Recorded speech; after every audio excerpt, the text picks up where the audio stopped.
how do you propose to stay abroad? तुझे एक शब्द समझ में नहीं आ रहा है, वहाँ अंग्रेजों के बीच कैसे रहेगा? ये नहीं रह रहा पंजाब में, इसको आता है मिशन पंजाबी का। ये कहानी शुरू हुई थी 1995 में। यहाँ मिले 4 उल्लू देख पट्टे, बल्ली बाल काटता था, बड़े कर सकता है, कर दे।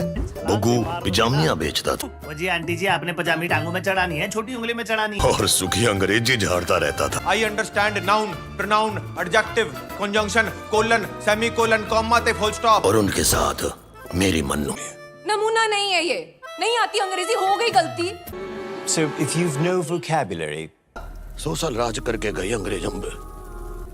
हमने तो नींद से पूछा था कि भाई हिंदी आती है क्या?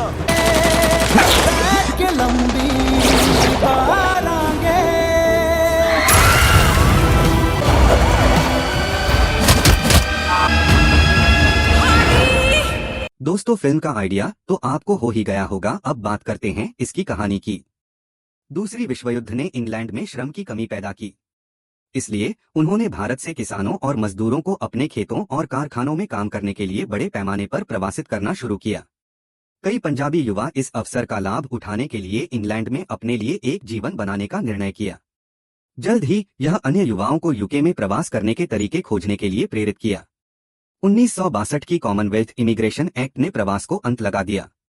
अब इंग्लैंड जाना कठिन हो गया, लेकिन सपना जिंदा रहता था। एक वृद्ध मनु रंधावा तापसी पन्नू लंदन के अस्पताल से भाग जाती है और प्रवासन वकील पुरु पटेल देवेन भोजनी से मिलती है। मनु को भारत का वीजा चाहिए, लेकिन पुरु कहता है कि उसके अतीत के कार्यों के कारण उसे भारतीय वीजा प्राप्त करना मुश्किल है। मनु जानती है कि केवल हार्डी ही उसे भारत ले जा सकते हैं। वह अपने पूर्व प्रेमी हार्डयाल हार्डी सिंह ढिल्लों शाहरुख खान से संपर्क करने की अनुरोध करती है। लल्टू पंजाब में 1995 में मनु और उसके दोस्त बलिंदर बुग्गू लखनपाल विक्रम कोचर और बल्ली अनिल ग्रोवर लल्टू में रहते हैं और बेहतर जीवन के लिए लंदन प्रवास करने की इच्छा रखते हैं। मनु का घर गिरवी रखा गया था और वह एक ढाबे में रसोई करती थी। बुग्गू की मां को स्थानीय कारखाने में गार्ड के रूप में काम करना पड़ता था और बल्ली की मां कपड़े सीवने का काम करती थी, इसलिए वह नाई का काम करता था। गरीब और अशिक्षित वे वीजा प्राप्त करने में असमर्थ हैं, भले ही वे विभिन्न तरीकों का प्रयास करें। एक दिन हार्डी, एक पूर्व सेना अधिकारी, उनके गांव में आता है। मनु का भाई महिंदर सुहेल जरगर ने उसकी जान बचाई थी जब उस पर आतंकवादियों ने गोली चलाई थी। महिंदर नागरिक था, लेकिन हार्डी को अपनी कंधे पर लेकर सबसे निकटतम सैन्य अस्पताल ले गया था और उसके साथ कई हफ्तों तक रहा था, जब तक खतरे से बाहर नहीं निकल गया। हार्डी ने उन्हें लंदन पहुंचाने का वायदा किया था उनके भाई की दयालुता के बदले में। हार्डी ने मनु को कुश्ती के उपाय सिखाना शुरू किया। जब मनु एजेंट के पास वापस आती है तो उसे पता चलता है कि वह एक नकली था और वह बल्ली ₹30,000 और बुग्गू ₹1,50,000 से पैसे लेकर भाग गया था। बुग्गू को डॉक्टर का रोल निभाने के लिए कहा गया था, नकली डिग्री के साथ, लेकिन वह इमिग्रेशन ऑफिसर से सरल प्रश्नों का उत्तर देने में असफल हो गया। बल्ली को ब्रिटेन में होने वाली एक महिला से शादी करने को कहा गया था जो भारत में है, लेकिन पाया गया कि बहुत से अन्य पुरुष अपने एजेंटों को एक ही महिला से शादी करने के लिए पैसे दिए थे जो कभी मौजूद नहीं थी। जब हार्डी ने बताया कि IELTS परीक्षा पास करने से यूके के छात्र वीजा प्राप्त करना आसान हो जाता है, तो वह एक IELTS कोचिंग क्लास में नाम दाखिल करते हैं जो गीतू गुलाती बोमन ईरानी द्वारा शिक्षित किया गया है, जहां वे सुखी विक्की कौशल से मिलते हैं। एक दिन मनु, बल्ली और बुग्गू लंदन में बड़े घर और कार के सामने खुद की फोटो भेजते हैं, जिससे उनके भारतीय दोस्त और परिवार को यह मानते हैं कि वह यूके में बड़ा हो गया है। उन्होंने सुखी को भी बताया कि जस्सी ने ELTS में असफलता के बाद खुदकुशी कर ली है। सुखी की मौत से व्याकुल हार्डी वादा करता है कि मनु और बुग्गू को लंदन अपने आप ही डंकी रूट के माध्यम से ले जाएगा। पाकिस्तान, अफगानिस्तान, ईरान और तुर्की के माध्यम से एक खतरनाक यात्रा के बाद, जिसमें उनके यात्रीगण में से 3 पंपी, गुलाब और चमेली को ईरानी सुरक्षा बलों द्वारा हत्या कर दी गई, हार्डी मनु को यौन शोषण से बचाता है। आखिरी लड़ाई में मनु, हार्डी और बुग्गू 27 दिनों तक एक माल ढिबड़ में बिताते हैं, जहां की स्थितियां एक नाले से भी खराब होती हैं। अंततः वे लंदन में पहुंचते हैं, जहां उन्हें बल्ली को एक जीवित मूर्ति के रूप में काम करते हुए पाया जाता है।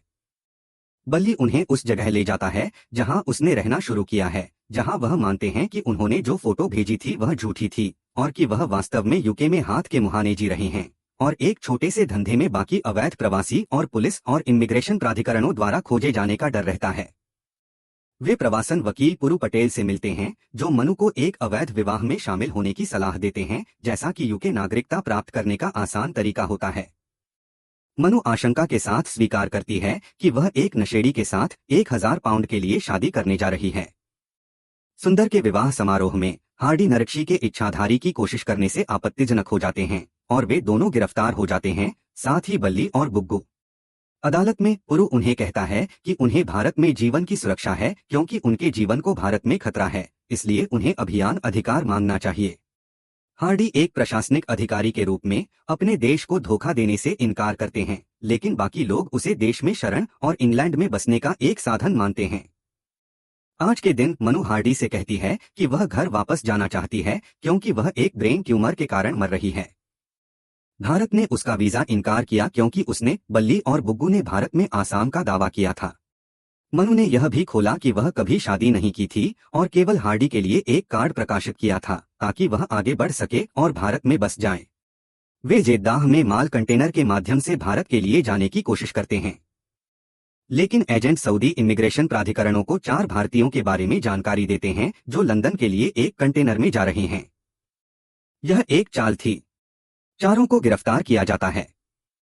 उन्होंने अंतः प्रवासी अधिकारियों को यह मानने में मोहित कर लिया है कि वे भारतीय नागरिक हैं जो बिना वीजा के अवैध रूप से लंदन यात्रा कर रहे हैं। वे अपने नाम गुलाब, पंपी और चमेली देते हैं, जो अब भी भारतीय नागरिकों के रूप में सूचीबद्ध हैं, और भारत उन्हें वापस स्वीकार करता है। उन्हें भारत पहुंचने के बाद एक समय बाद मनु को चौंकाने को मिलता है कि हार्डी ने किसी से प्यार करने के लिए कभी भी शादी नहीं की थी। हार्डी उसके साथ विवाह करने का प्रस्ताव करते ही मनु अपनी बीमारी से मर जाती है। दिल टूटा हुआ हार्डी उसके हाथ में अंगूठी डालता है और उसे गले लगाता है। शाम के दिवाली फायरवर्क्स को देखता है। फिल्म एक एपिलॉग के साथ समाप्त होती है, जो कहती है कि लगभग 140 साल पहले किसी और देशों में यात्रा के लिए कोई वीजा जारी नहीं किए गए थे।